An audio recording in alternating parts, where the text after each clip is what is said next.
Reciban un saludo fraternal todos los que tienen la oportunidad de sintonizar esta transmisión del mensaje de la palabra del Señor.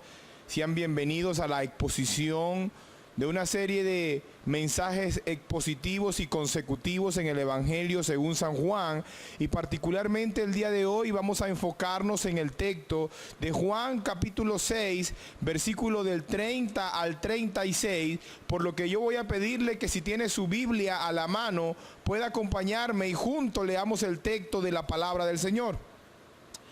Dice Juan capítulo 6, versículo 30 al 36.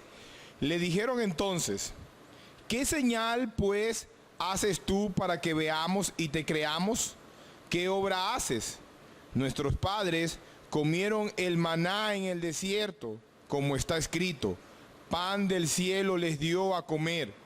Jesús les dijo: de cierto os digo, no os dio Moisés el pan del cielo, mas mi Padre os da el verdadero pan del cielo. Porque el pan de Dios es aquel que descendió del cielo y da vida al mundo. Le dijeron: Señor, danos siempre este pan. Jesús le dijo: yo soy el pan de vida. El que a mí viene nunca tendrá hambre, y el que cree en mí, y el que en mí cree no tendrá sed jamás. Mas os he dicho que aunque me habéis visto, no creéis. Debemos recordar que en los versículos anteriores vimos cómo Cristo confronta las intenciones equivocadas de este grupo de personas que iban tras Él, buscándoles con el objetivo de serle rey. Y los ha exhortado a creer en Él como el enviado del Padre. Si hay algo que ellos no entendían, era que Cristo era el Mesías prometido, por lo cual ellos debían creer en Él, porque solo a través de la fe en Cristo ellos podían encontrar verdadera satisfacción a su necesidad espiritual. Es decir, que ellos no podían hacer nada para hacer la obra de Dios. Ellos solo debían creer. Como dijera alguien, la fe es la única acción del hombre que no es una obra propia en sí misma. Y para esto entonces Cristo va a presentarse como el verdadero pan de vida, continuando el contraste con el hecho de comer pan físico, lo que estos hombres deseaban, y lo que representa el pan espiritual que da solución al verdadero problema del hombre. De esta manera vamos a ir a nuestro primer punto, y es un apetito no saciado. A pesar de haber visto las manifestaciones poderosas de Cristo, este grupo de personas se encuentran demandando una señal de Él, una que les lleve a poder reconocerle como el enviado de Dios, como el Mesías prometido. De acuerdo con su petición, ellos necesitaban algo que ver que les llevase a creer. Pero hagámonos la pregunta: ¿acaso no es suficiente las demostraciones que ya Cristo les ha dado? ¿No les había anteriormente reprochado su incredulidad, dado que le estaban buscando no porque habían reconocido y visto las señales, sino porque habían comido pan y se habían saciado? Si estudiamos el Antiguo Testamento, evaluando las señales que debían cumplirse para que el Mesías fuera acreditado, no tendremos ningún problema en aceptar que no había lugar a duda de que Cristo tenía señales de sobra para ofrecer. El Evangelio, según San Juan, apunta solo 7 de estas muchas. Pero Juan escribe en el capítulo 20, versículo 30: hizo además Jesús muchas otras señales en presencia de sus discípulos, las cuales no están escritas en este libro. Y en el Juan capítulo 21, versículo 25, y también otras muchas cosas hizo Jesús, las cuales si se escribiesen una por una, pienso que ni aún en el mundo, dice Juan, cabrían los libros que se habrían de escribir. El punto entonces no es que Cristo careciera de señales. El punto no es que Cristo no diera evidencias claras que autenticaran su ministerio, sino que todos aquellos que no son verdaderos discípulos de Cristo no se convencerán por más señales que vean. Los incrédulos no van a convencerse por más señales que crean. Un ejemplo de esto lo podemos encontrar en la historia del rico y Lázaro. En Lucas capítulo 16, versículos 27 al 31, dice la palabra del Señor.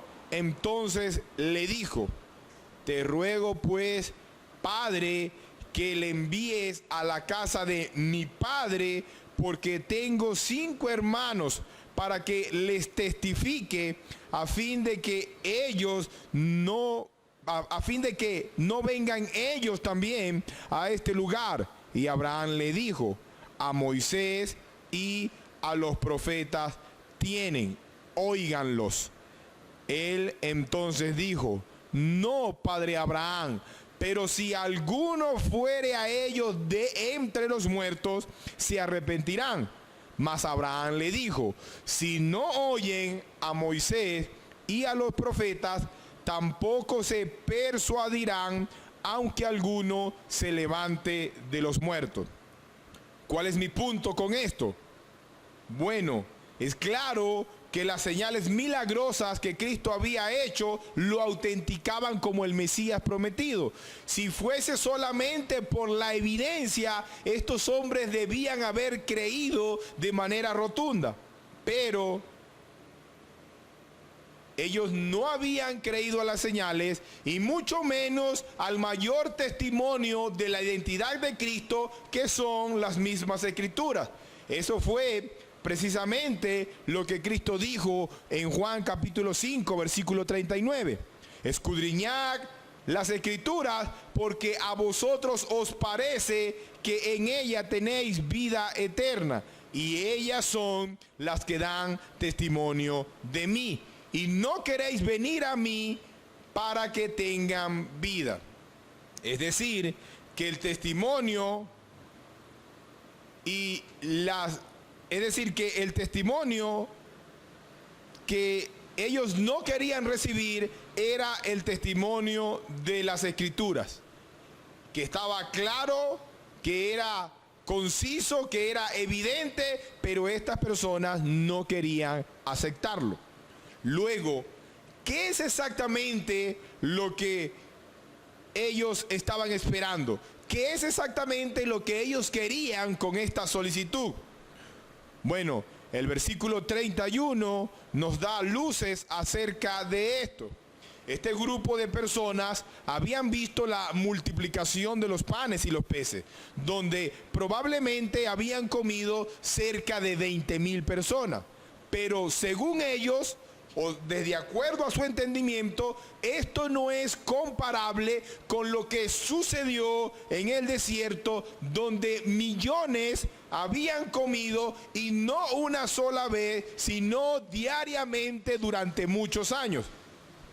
Tal vez lo que estaba sobre el tapete era la idea aceptada por los judíos de que tras la venida del Mesías, las señales que Dios hizo para sacar al pueblo de Israel de Egipto serían repetidas.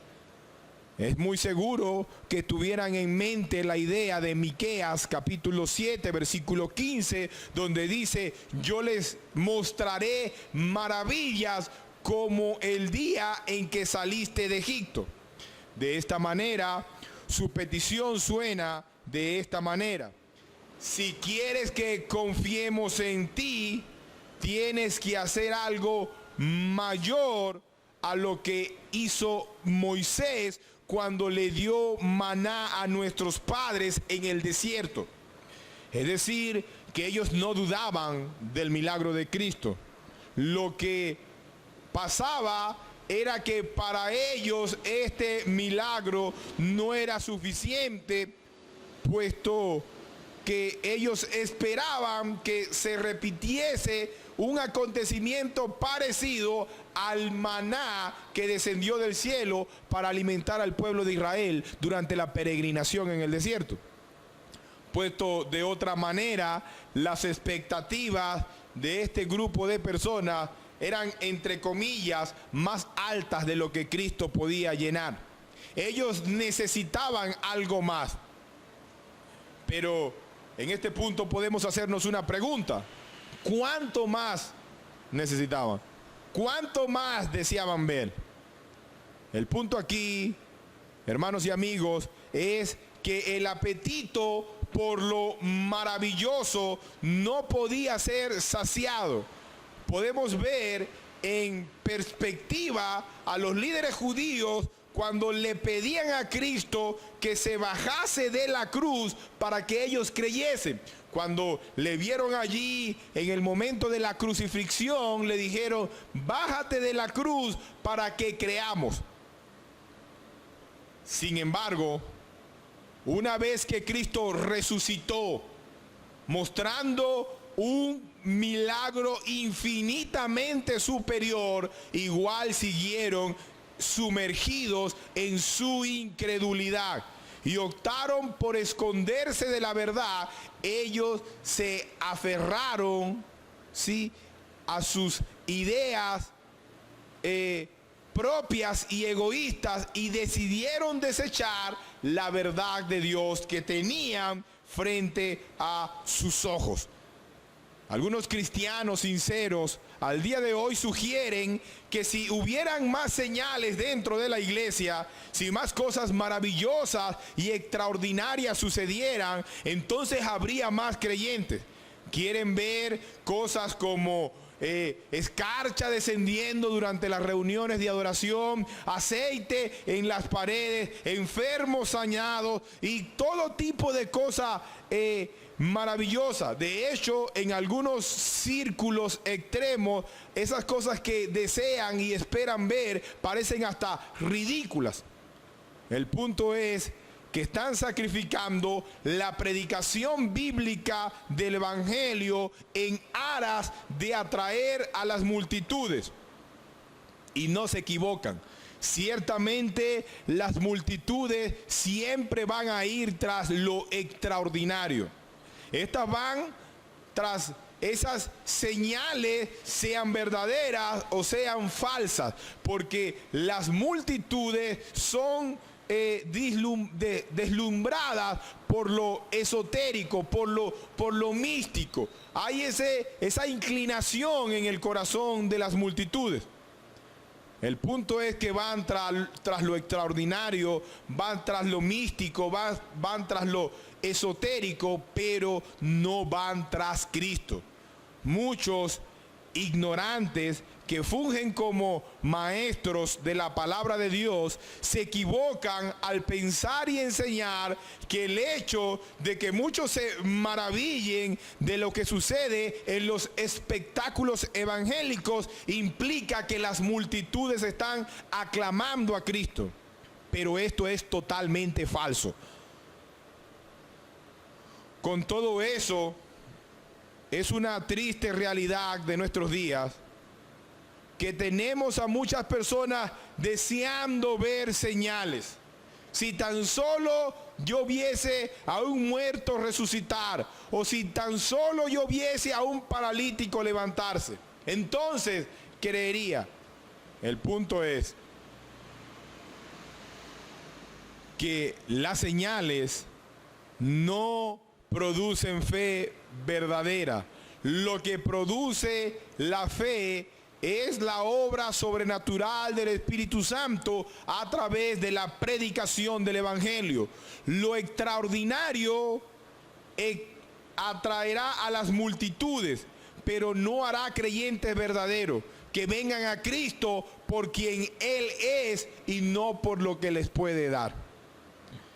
Con esto vamos a ir a nuestro segundo punto, y es que vamos a ver a Cristo presentándose como el verdadero alimento. Para dar respuesta a esta actitud contraria, Jesús presenta una aclaratoria acerca del verdadero alimento. Y nuevamente se introduce usando la fórmula solemne desierto, desierto, para enmarcar su argumento dentro de lo que es altamente relevante. Por lo que vamos a encontrar 3 puntos o argumentos centrales en la respuesta de Cristo. El primero de estos es que no fue Moisés quien dio el maná. Según Éxodo 16, él solo se limitó a dar las instrucciones de Dios el Padre de cómo debía recogerse el maná y la forma como el pueblo debía aprovecharse de este. Por lo que entonces el verdadero dador del maná que comió Israel en el desierto no es Moisés, sino Dios. En segundo lugar, el maná era un pan físico que representaba el pan que descendería del cielo, pero no era el verdadero pan celestial, sino un tipo del pan que un día descendería. Vean las frases en el texto que leímos. Mi Padre os da el verdadero pan del cielo. No es que el maná no fuera un pan real, sino que no era la dádiva divina que Dios daría en el tiempo señalado. Más bien el maná tipificaba esa dádiva divina, ese verdadero pan del cielo. El maná solo servía como una representación del pan que descendería, y este pan era Cristo. El tercer punto es que el maná solo daba solución al problema físico del hombre. El verdadero pan del cielo daba vida. El maná solo podía proveer de una satisfacción personal y temporal. El verdadero alimento celestial entonces proveía de una satisfacción eterna. Y por último, solo los israelitas y aquellos que peregrinaron en el desierto pudieron comer maná. Pero el verdadero pan que descendió del cielo, la oferta del Padre, es una oferta de vida para que todo el mundo pueda aprovecharla. El pan de Dios es aquel que descendió del cielo y da vida al mundo. En contraste con su argumento, con el argumento de la multitud, Cristo se presenta como el pan de vida, y esto, hermanos, nos va a llevar al último punto de nuestro mensaje. Luego de estas palabras, Cristo aún nota que estas personas no entienden lo que Él está diciendo. Todavía están pensando en un pan físico que les alimente. Todavía siguen pensando en saciar sus barrigas, en satisfacer la necesidad de alimento, en su hambre. Y le dicen: Señor, danos de ese pan. Como ya lo hemos dicho antes, se manifiesta su deseo de confiar en un Cristo que sacie sus necesidades materiales, pero es imposible para ellos poner su mirada en Cristo como el Mesías. Es imposible para ellos poner su mira en otra cosa que no sean sus necesidades presentes. Pero Cristo y su evangelio tienen una oferta que trasciende el tiempo. La oferta del evangelio no se limita al aquí y a la ahora. La oferta del evangelio es una oferta que tiene validez por la eternidad. Es decir, es una oferta cuyo beneficio es un beneficio eterno. El punto es que estos hombres, al igual que cualquier hombre en estado natural, no puede percibir las cosas que son espirituales, porque el hombre natural no percibe las cosas que son de Dios. Necesita la asistencia divina.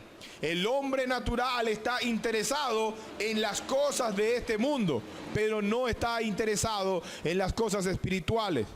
Pablo explica en 1 Corintios capítulo 2, versículo 14, el hombre natural no percibe las cosas que son del Espíritu de Dios, porque para él son locura y no las puede entender, pues se han de discernir espiritualmente. De esta manera les dice directamente y sin ningún tipo de camuflaje: yo soy el pan de vida.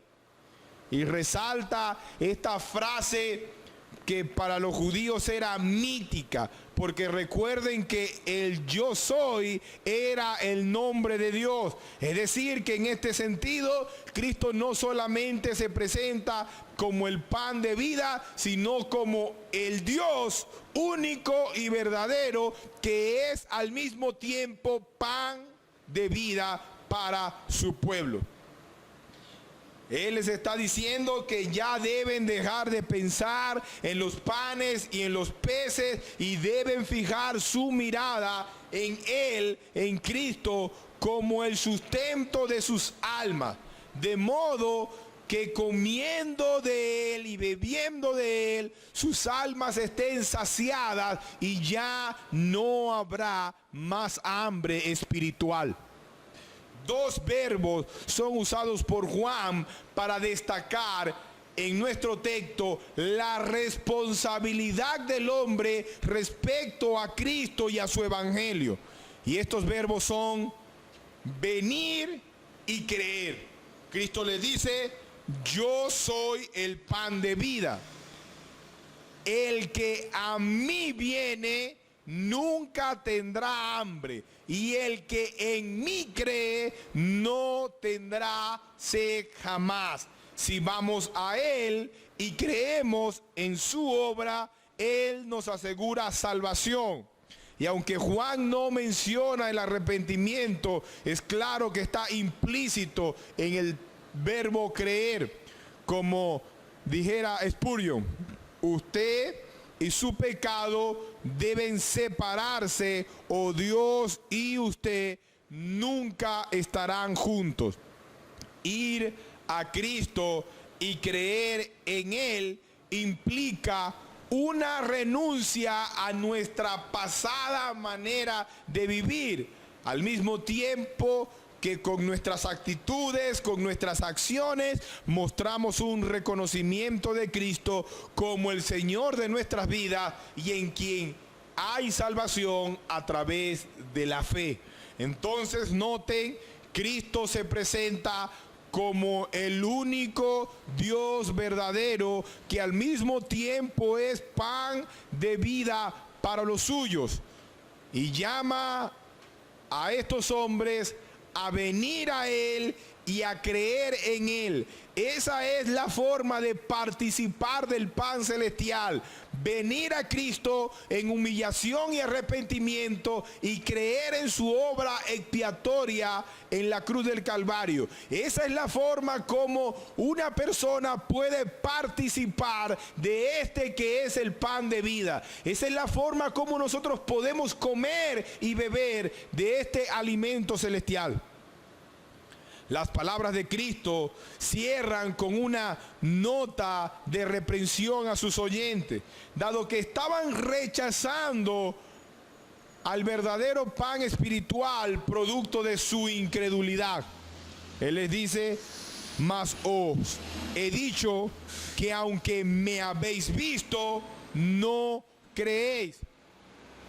Dice un comentarista, esta frase, o comentando esta frase, como sucedió con sus antepasados en el desierto, no les aprovechó el oír la palabra por no ir acompañada de fe en los que la oyeron. Los milagros que vieron tan solo estimularon su apetito por más milagros. Estaban intrigados por qué podía hacer Jesús para aminorar las dificultades de su vida, pero no estaban dispuestos a creer en Él como su Señor y Mesías. El punto es que este grupo de personas no aceptaba la veracidad de la palabra de Cristo porque no les interesaba más que los beneficios temporales que Él podía ofrecerles. Ellos estaban más interesados en lo temporal que en la oferta genuina y verdadera que Cristo les hacía de vida eterna. Ellos, hermanos y amigos, no creían verdaderamente en Él. Ellos solo sabían que Él tenía el poder para complacerlos en alguna de sus necesidades físicas, pero ellos en este momento no podían reconocer su verdadera necesidad, porque al mismo tiempo ellos no veían lo terrible de su condición extraviada. Y esa es la verdad de todos aquellos que hoy vagan sin Cristo. Tienen su mirada en el aquí y en el ahora, y no pueden ver cómo su pecado los lleva a una terrible, o los tiene en una terrible condición y los lleva rumbo a una destrucción segura. Que están tan ensimismados y tan centrados en lo que tienen a su alrededor, en lo que pueden ver, en las ofertas de este mundo. Están pensando tanto en el aquí y en el ahora que olvidan poner su mirada en lo que es eterno. Por eso, salvo que puedan reconocer su condición extraviada, su condición de perdición, entonces ellos van a poder su mirada en Cristo. Quiero cerrar este tiempo con una palabra de aplicación para aquellos que están escuchando. La oferta del Evangelio no es una de vida, de prosperidad material y prosperidad física. Tampoco la oferta del Evangelio es a una vida sin problema, a una vida llena de privilegios desde la perspectiva material. La oferta del Evangelio es a que comas y bebas de Cristo y tu hambre y sed espiritual serán saciadas. La oferta del Evangelio es a que participes del pan de vida y entonces estarás saciado por la eternidad. Si tú estás escuchando y aún no eres salvo, aún no eres un discípulo verdadero de Cristo, o probablemente tienes una concepción equivocada del Evangelio,